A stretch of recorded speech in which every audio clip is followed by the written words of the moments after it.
Kurumjari kang lepak. Ako say ay comment, subscribe to Viva Yam nung siye, like to Viva Yam nung siye. 60,000 sure. 60,000 sure. Thank you everyone. Thank you, I love you everyone. Kurumjari kang lepak. Okay, ngasi gidi. Ngasi hawaijar sa game pome na ay na pomjay. As ay di parang paita. Ay na spinach, hawai maton, hanggam. Adagi yung sang maru. Video unang ngam gitu kayo. Yung hawaijar sa game pom na nalay sa. Kuma pa pa dun pa kre. Okay, sisina kayo no. Ay na yendem kra ako'y garas lagi makaman ni kagtang ni. Ay na sige tengo sidang ni thongjaba. Okay, so lakan chuna.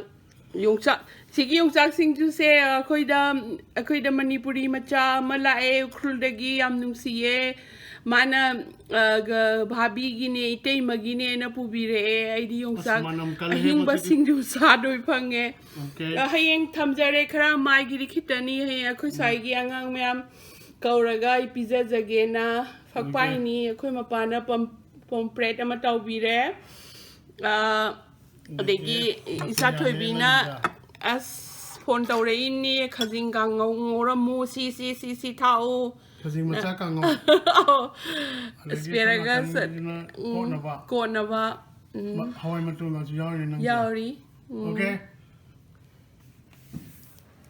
si dia Friday ni na am sunungai Sakram padong malida yung kanoja ay hanan bada ay kan sayan sa tege nung dang da ay hayang ay ko ina yende makang kag tani ay thongja ba yende kha thongjai ko ma pa di chau ya de sagem pum lai ngai da ka ai yende Ene yende kang soy se ai da makta maka machang kha akoi di kai ta thawa yadre aduna garasa makani ga chong ba khar yauri adu kha he ga he thongjai aduna ai huzik tingjare kai mangan kari kara and then kari kara hobagi ai kaino ma da blog amada I tawjarake ngasi yung saksing jo hing basu saba phangjadore ai po amalaktana ngasi yung saksing jo saba phangjadore thank you ibungo ma ukrul dagini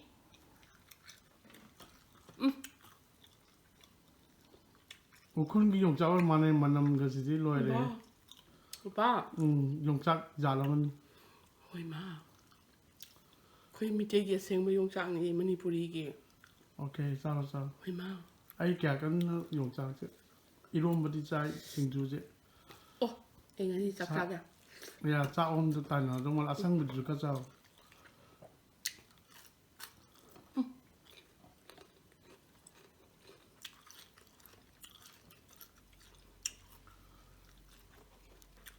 hoi ma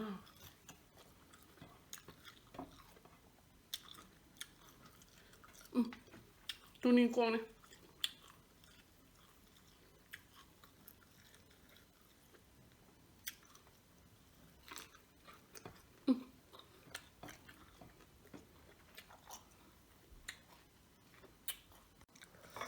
sak yang phajan pai do re ngasi de kai do chak pang pai asang bu ka ko lo mapa am tengang bir kin sa jagi oh chak ngasi di ningai ya ini sai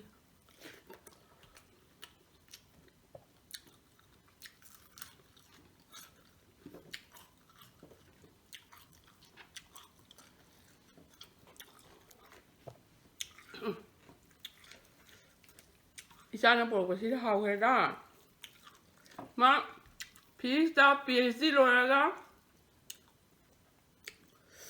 sida postdoc lakpani akoi Manipuri macha Cincinnati Children's tawrse mi mari sure ꯌꯥꯝ ꯍꯔꯥꯎꯋꯦ ꯃꯥ ꯎꯈ꯭ꯔꯨꯜꯗꯒꯤꯅꯤ ꯌꯥꯝ ꯂꯥꯏꯔꯤꯛ ꯂꯥꯏꯁꯨꯗ ꯍꯣꯠꯅꯕ ꯀꯟꯕ ꯑꯉꯥꯡꯅꯤ ꯎꯈ꯭ꯔꯨꯜꯒꯤ ꯀꯩꯅꯣꯗ ꯏꯟꯗꯤꯌꯟ ꯏꯟꯁꯇꯤꯇ꯭ꯌꯨꯠ ꯑꯣꯐ ꯁꯥꯏꯟꯁꯇ PhD ꯂꯣꯏꯔꯒ ꯁꯤꯗ ꯄꯣꯁꯗꯣꯛ ꯂꯥꯛꯄꯅꯤ ꯁꯥ ꯀꯟꯅ ꯍꯣꯠꯅꯧꯀꯣ ꯑꯩꯈꯣꯏꯗꯤ ꯃꯅꯤꯄꯨꯔꯤꯁꯦ ꯁꯤꯗ ꯌꯥꯝ ꯂꯩꯇꯦ ꯌꯥꯝ ꯂꯩꯍꯟꯅꯤꯡꯉꯦ ꯃꯥꯅ ꯄꯨꯕꯤꯔꯛꯇꯅ ꯀꯌꯥ ꯐꯔꯦ ꯂꯥꯏꯕꯛ ꯀꯌꯥ ꯐꯔꯦ ꯌꯣꯡꯆꯥꯛ ꯁꯤꯡꯖꯨ ꯆꯥꯕ ꯐꯪꯉꯦ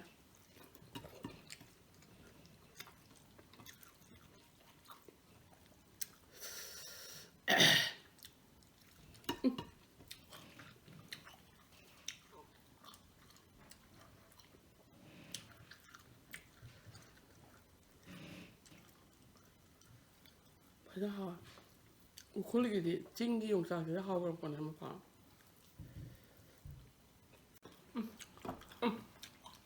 ꯆꯥꯔꯒꯦ ꯌꯣꯡꯆꯥꯛ ꯁꯤꯡꯖꯨꯗ ꯑꯩ ꯁꯤꯕ ꯇꯥꯔꯦ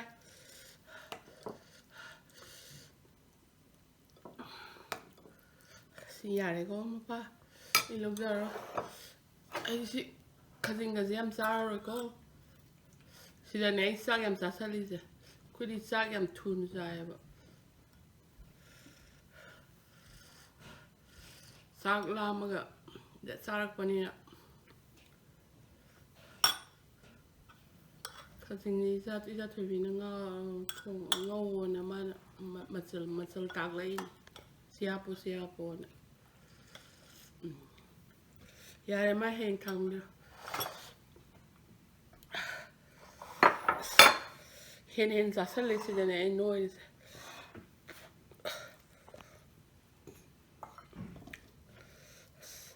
ꯈ꯭ꯋꯥꯎ ꯑꯃ ꯇꯧꯔꯦ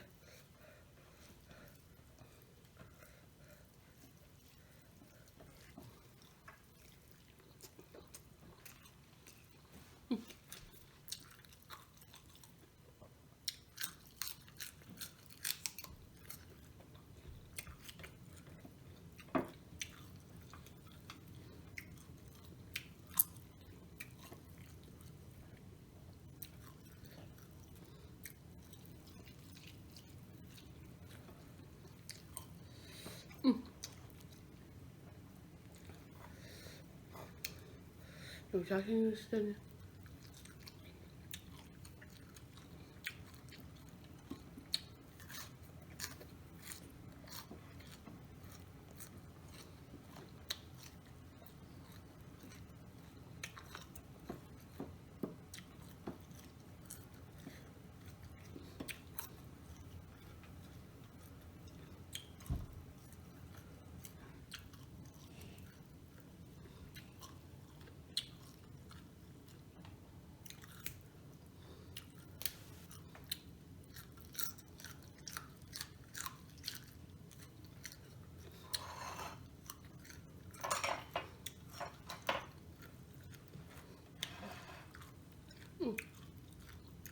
yongchak manam tabadi cham changne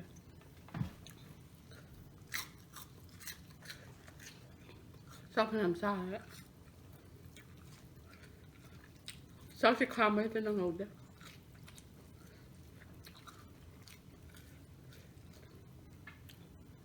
Lagi bom lu kan doge. Tay mi se sumui sale ni video logo lo pangam tum man chalak tra. Lagi bom nan nal man. sake bom bu khamam sa ai ni ing ne bane bu kham da hape ba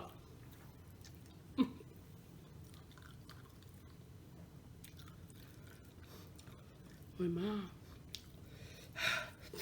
khâu sa đi ma pa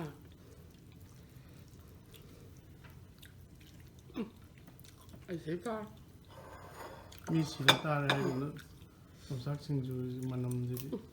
Nangai khoin por bu si ma na de. no Si di special yong cha or man.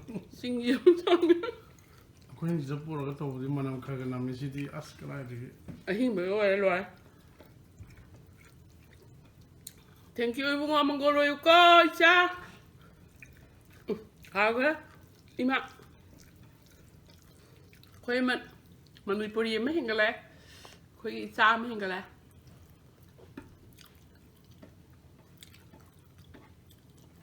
ma ukhul dagi ni ꯌꯥꯝ ꯀꯟꯅ ꯍꯣꯠꯅꯖꯔꯒ ꯁꯤ ꯌꯧꯔꯛꯏꯕꯅꯤ ꯑꯩꯈꯣꯏ ꯍꯔꯥꯎꯕꯅ ꯑꯩꯅ ꯍꯌꯦꯡ ꯊꯔꯣꯏ ꯊꯣꯡꯒꯅꯤ ꯌꯦꯟ ꯊꯣꯡꯒꯅꯤ ꯄꯣꯝꯄ꯭ꯔꯦꯠ ꯑꯃ ꯇꯥꯎꯒꯅꯤ ꯑꯗꯒꯤ ꯌꯣꯡꯆꯥꯛ ꯁꯤꯡꯖꯨ ꯑꯃ ꯁꯨꯕꯤꯅꯤ ꯑꯩꯈꯣꯏ ꯑꯉꯥꯡ 2 ꯂꯩ ꯐꯦꯃꯤꯂꯤ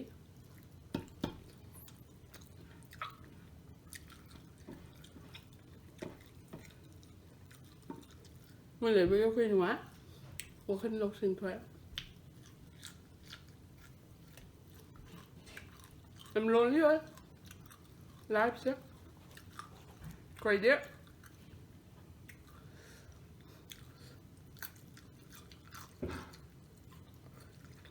ꯄꯨꯂꯞꯅ ꯏꯃꯥ ꯏꯆꯥ ꯂꯩꯃꯤꯟꯅꯔꯛꯄ ꯍꯦꯕꯤꯇꯦꯠ ꯂꯩꯕꯗꯣ ꯅꯨꯡꯁꯤꯌꯦ ꯀꯪꯂꯩꯄꯥꯛ ꯅꯨꯡꯉꯥꯏꯅ ꯄꯥꯜꯂꯣ ꯊꯕꯛ ꯈꯔ ꯁꯨꯕꯤꯌꯣ ꯅꯨꯡꯉꯥꯏꯈ꯭ꯔꯕ ꯂꯝꯅꯤ ꯑꯗꯨꯅ ꯃꯤ ꯃꯌꯥꯝꯅ ꯈꯨꯟꯗꯥꯔꯗꯣꯏꯒꯤ ꯔꯦꯗꯤꯗ ꯂꯩ ꯑꯩꯈꯣꯏ ꯌꯥꯝ ꯊꯕꯛ ꯁꯨꯕꯤꯌꯣ ꯀꯩꯝꯇ ꯈꯜꯂꯨꯅꯣ ꯃꯤꯑꯣꯏꯕꯁꯦ ꯋꯥꯔꯀꯥꯟꯗ ꯅꯨꯡꯉꯥꯏꯔꯛꯄꯅꯦ ꯑꯐꯕ ꯅꯣꯡꯃꯒꯤ ꯑꯐꯕ ꯊꯕꯛ ꯇꯧꯕꯤꯌꯣ ꯍꯩ ꯑꯃ ꯃꯣꯏꯗꯒꯤ ꯄꯣꯠ ꯑꯩꯈꯣꯏ ꯑꯁꯣꯝꯗꯒꯤ ꯄꯨꯁꯟꯍꯟꯕꯤꯒꯅꯣ ꯑꯂꯨ ꯍꯋꯥꯏ ꯚꯤꯖꯤꯇꯦꯕꯜ ꯑꯗꯨꯝ ꯊꯥꯕ ꯌꯥꯕꯅꯦ ꯃꯣꯏ ꯑꯩꯈꯣꯏꯒꯤꯗꯤ ꯑꯩꯈꯣꯏꯒꯤ ꯇꯣꯞ ꯇꯣꯞꯄ ꯒꯨꯟ ꯂꯩꯕꯅꯦ ꯑꯩꯈꯣꯏꯒꯤ ꯏꯁꯤꯡ ꯅꯨꯡꯁꯤꯠ ꯌꯥꯝ ꯐꯕꯅꯦ ꯀꯩ ꯍꯥꯏꯗꯣꯏꯅꯣ ꯑꯩ ꯁꯨꯝ ꯅꯨꯡꯁꯤꯕꯒꯤ ꯉꯥꯡꯕꯅꯤꯀꯣ ꯑꯗꯨꯅ ꯑꯩꯁꯨ ꯑꯍꯜ ꯈꯔ ꯑꯣꯏꯔꯛꯑꯕꯅꯤꯅ ꯀꯪꯂꯩꯄꯥꯛꯇ ꯂꯥꯛꯅꯤꯡꯉꯦ ꯑꯗꯣ ꯃꯇꯝ ꯈꯔ 6 monthsꯀꯨꯝꯕ ꯑꯩꯈꯣꯏꯒꯤ ꯏꯁꯤꯡ ꯅꯨꯡꯁꯤꯠ ꯌꯥꯝ ꯅꯨꯡꯉꯥꯏꯕꯅꯦ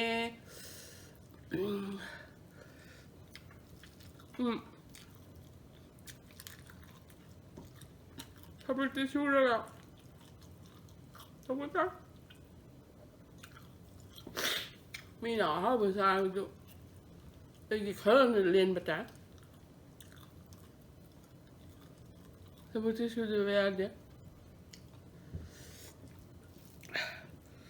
ꯑꯩꯈꯣꯏꯁꯨ ꯋꯥꯅ ꯍꯣꯠꯅꯔꯛꯏꯅꯤ ꯑꯗꯨꯅ ꯅꯨꯡꯁꯤꯌꯦ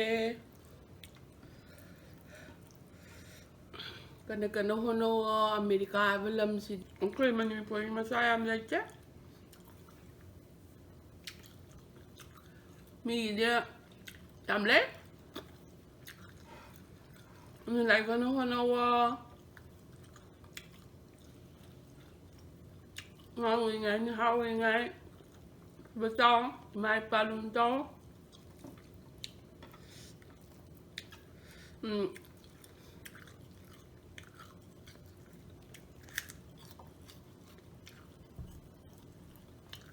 ꯃꯤꯒꯤꯗꯤ ꯌꯥꯝ ꯐꯦꯃꯤꯂꯤ ꯂꯩ ꯑꯩꯈꯣꯏꯗꯤ ꯑꯩꯈꯣꯏ ꯁꯤꯟꯁꯤꯅꯥꯇꯤ ꯑꯣꯍꯥꯏꯑꯣꯁꯤꯗ ꯐꯦꯃꯤꯂꯤ 2, 3, 4, 5, 6ꯇꯒꯤ ꯍꯦꯟꯅ ꯂꯩꯇꯦ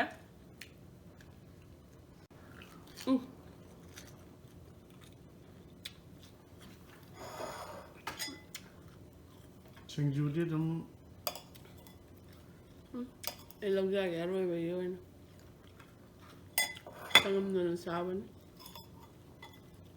ꯕꯤꯠꯅꯦ ꯑꯩꯈꯣꯏꯒꯤ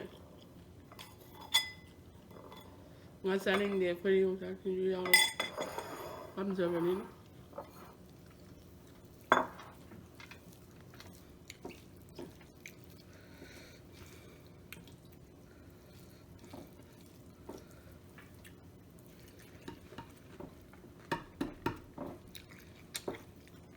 ꯃꯅꯥ ꯃꯁꯤꯡ ꯌꯥꯝ ꯆꯥꯔꯔꯣꯏ ꯌꯣꯡꯆꯥꯛ ꯁꯤꯡꯖꯨ ꯂꯩꯔꯕꯅꯤꯅ ꯌꯥ ꯁꯤꯒꯤꯗꯤ ꯌꯣꯡꯆꯥꯛ ꯁꯤꯡꯖꯨꯒ ꯆꯒꯦꯝ ꯄꯣꯝꯕꯒ ꯇꯥꯔꯦꯕ 야. 여기 몸 좀 봐.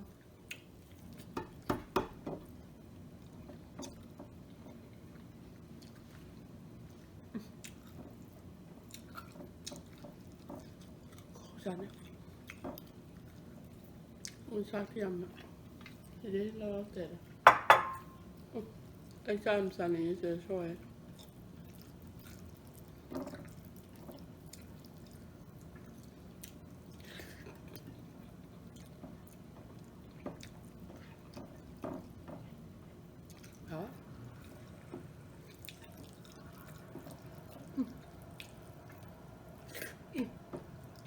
Mama hả?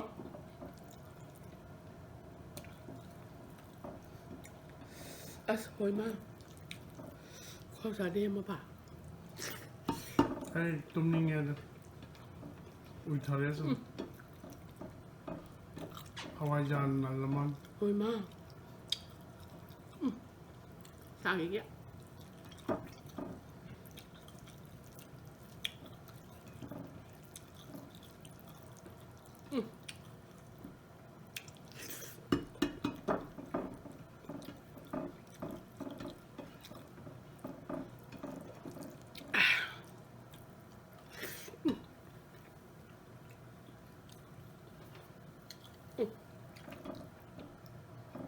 Thấy không? Ấy thế nào à? Khôi mà nó điện Sao em happy chứ? Sao nó Mi ở em lúc này là cho nên mới chi em đó Đó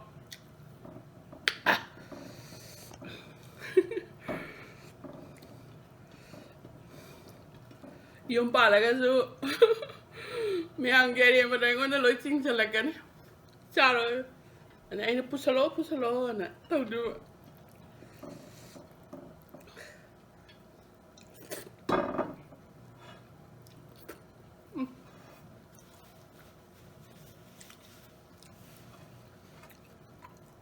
Ay sinja ka hagan mo yun sana.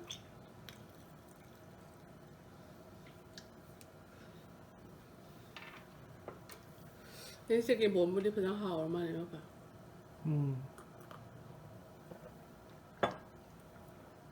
Được Cảm như ngay À xiềng mấy ông chắc thì như là hào đấy